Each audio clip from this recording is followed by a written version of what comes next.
আসলে মানুষ ঐতিহ্য এই কারণে খায় না স্বাদ ভালো এই কারণে খায়, কোনটা আসলে কারণ? এটা তো আমাদের এটা অনেক পুরনো দিনের ঐতিহ্য, পুরান ঢাকার বিশেষ করে।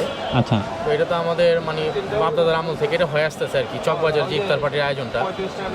তো ভালো মন্দ মিলে খাবার ভালো, বা এখান থেকে আপনার যারা পুরান ঢাকার বিশেষ করে মানুষ যারা আছে ওনারা এটা মানে ইফতারটা চকবাজার থেকে নিয়ে খায়। কিন্তু আপনি আমার একটা কথা বলেন, ঢাকা এত বড় শহর, চকবাজারে ইফতার কেন এত বিখ্যাত? এটা তো আপনার বিশেষ করে বাংলাদেশের মধ্যে আপনার যে ইফতার পার্টির আয়োজনটা বিশেষ করে চকবাজারেই এটা আপনার কি বিস্তার করে।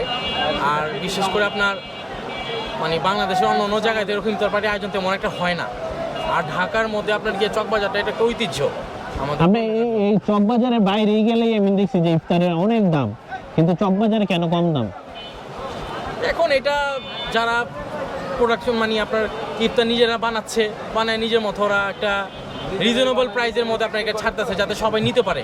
এটা কি আপনার মনে হয় যে ধর্মীয় মূল্যবোধ এটা কাজ করে, যে রমজান মাসে একটু দাম কম রাখা উচিত, এই বিষয়টা কাজ করে ওনাদের মধ্যে? এটা আপনার যারা এটা ইফতার আপনার কি মনে হয় একজন মুসলিম হিসেবে? বিশেষ করে এটা তো আমার আইটেম না, এটার বিষয় উপর আমার না না, মানে একজন মুসলিম হিসেবে আপনার কি মনে হয় দাম কম রাখা উচিত? দাম একটু কম রাখা উচিত, যেহেতু এক মাসে সবাই ইফতার করে রোজা রাখে। তো মনে করেন যে সবাই জানে ধনী গরিব যাতে সবাই আপনার এটা নিয়ে এটা ইফতার খেতে পারে আর কি।